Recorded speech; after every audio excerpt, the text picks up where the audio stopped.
Historia 4. La casa de piedra. En Valle de Bravo, en el Estado de México, existe una casa que tiene una extraña historia. Es de piedra, como muchas por ahí, pero no se parece a ninguna otra. Todavía la gente del lugar se persigna cuando tiene que pasar frente a ella.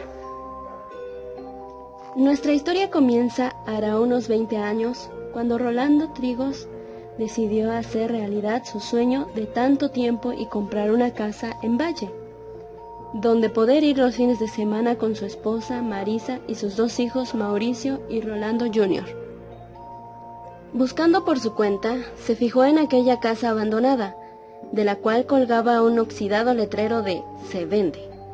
Le llamó la atención el hecho de que la gente se hiciera cruces al pasar frente al zaguán. Preguntando le dijeron que en aquella casa se había cometido un crimen y que estaba embrujada. La gente decía que un hombre avaro, muy rico, había sido asesinado por sus sirvientes para robarle una olla de oro que, según rumores, tenía escondida allí. Pero los sirvientes murieron en circunstancias misteriosas sin encontrar nada, y el heredero de la propiedad, un pariente lejano que vivía en Estados Unidos, la había puesto a la venta, sin éxito hasta el momento. La gente juraba que se oían ruidos extraños en esa casa, que a veces algún trasnochador había visto merodear por allí al espectro de un hombre viejo que traspasaba el muro de piedra y entraba en el lugar. El señor Trigos, hombre práctico, no creía en esas cosas de espíritus y fantasmas. Se comunicó con la agencia corredora de bienes raíces y pidió que le mostraran la casa. Esta se hallaba todavía amueblada y cubierta de polvo hasta los topes. Las escaleras eran un poco estrechas, pero el resto estaba bien, así que negoció y compró la casa, decidido a remodelarla. Pronto, un ejército de albañiles al mando de Eligio Martínez, maestro de obras, se dedicaban de lleno a la renovación de la vieja casa de piedra. Nunca, en ningún momento de la obra, vieron a ningún fantasma, lo cual le sirvió al señor Trigos para corroborar que la siniestra historia de la casa embrujada no eran más que patrañas. Un fin de semana, cuando viajó a Valle para ver los progresos de la obra, le comunicaron que Eligio tenía 2 días sin presentarse al trabajo. Según Remigio, el azulejero había encontrado algo en una de las habitaciones y lo había sacado de allí de noche, sin dejar que nadie lo viera. «Pero yo sé lo que fue, patrón», dijo el trabajador. «Fue la olla de oro del avaro». «Por favor, Remigio», exclamó el señor Trigos, «no me salgas con eso». El azulejero se limitó a indicarle que lo siguiera. Juntos subieron por las estrechas escaleras y llegaron al cuarto principal.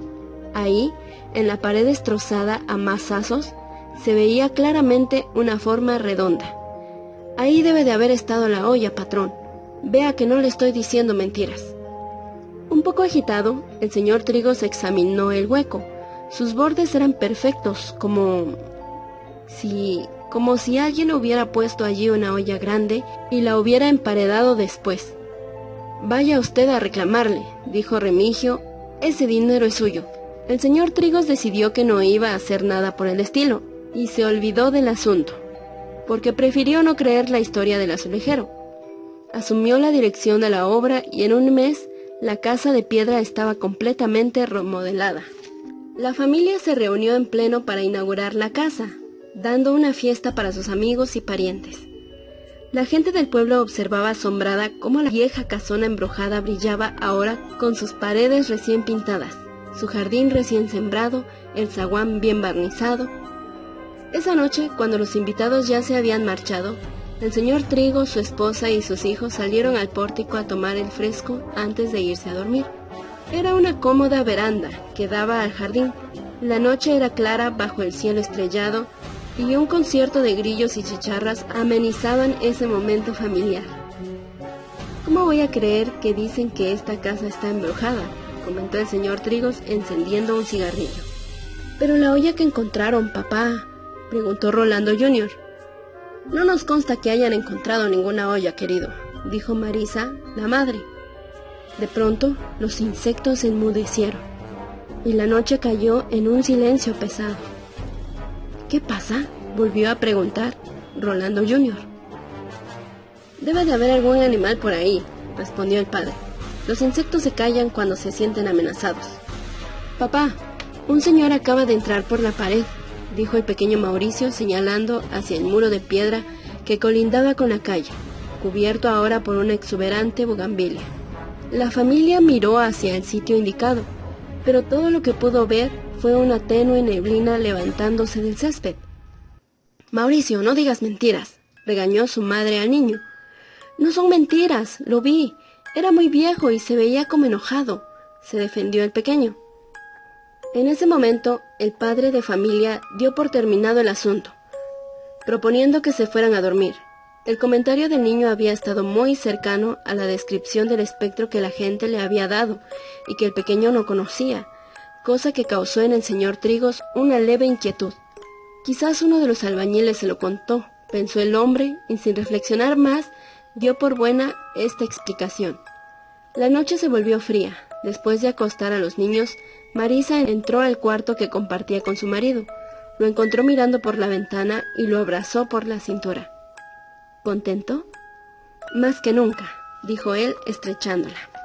Abajo en el jardín, la tenue neblina comenzó a tomar forma. La luz de la habitación del matrimonio Trigos se apagó. Una hora más tarde, fueron despertados por gritos aterradores. «¡Mamá! ¡Papá! ¡Auxilio!». Se levantaron presurosos y en un segundo cruzaron el corredor que los separaba del cuarto de los niños.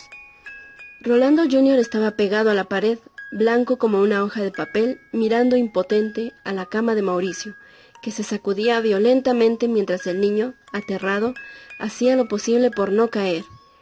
El señor Trigos se precipitó hacia la cama y arrancó a su hijo de allí. En cuanto lo hizo, volvió a la cama. La familia se reunió en un rincón del cuarto y Mauricio dijo con un hilo de voz: «Fue el fantasma, papá, te lo juro, él movió la cama». Quizá por primera vez en su vida, el señor Trigos se quedó sin palabras. No había una explicación racional para lo que acababa de suceder. Sorpresivamente, cuando menos para él, fue su esposa quien tomó cartas en el asunto. «Espectro, déjanos en paz, no vuelvas a tocar a mis hijos», gritó, mientras su esposo la miraba asombrado. «Marisa, ¿no vas a creer que...?» En ese momento, una de las ventanas que según el señor Trigos había cerrado perfectamente unas horas antes, se abrió con violencia. El aire helado de la noche penetró a la habitación, llenando con él a una especie de nube de neblina. Y allí, ante sus ojos, la neblina se materializó en la forma de un espectro muy anciano que de pronto se lanzó hacia ellos. «Resistan, no puede hacernos nada», advirtió Marisa. El espectro los atravesó, una corriente fría y húmeda que pasó como un fragmento de pesadilla para perderse en el muro posterior.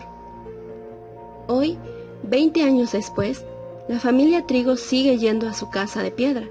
Todos han visto al triste fantasma del avaro subir por las estrechas escaleras, entrar por el muro del jardín, desaparecer en las paredes como una sombra. Nunca más se ha portado violento. Ellos han aprendido a convivir con él, y ya no les importa que la gente al pasar por la casa de piedra se siga persignando. Pero, ¿qué fue de Eligio, el maestro de obras? Poco después de estos eventos, se convirtió en un acaudalado prestamista. El pueblo murmuraba que el oro que encontró en la casa de los Trigos lo había hecho rico. 2 años más tarde, durante una tormenta, un rayo atravesó a Eligio, matándolo instantáneamente y liberando de deudas a toda la gente que le debía. El pueblo dice que fue el justo precio por haberse apropiado de un dinero que no le pertenecía.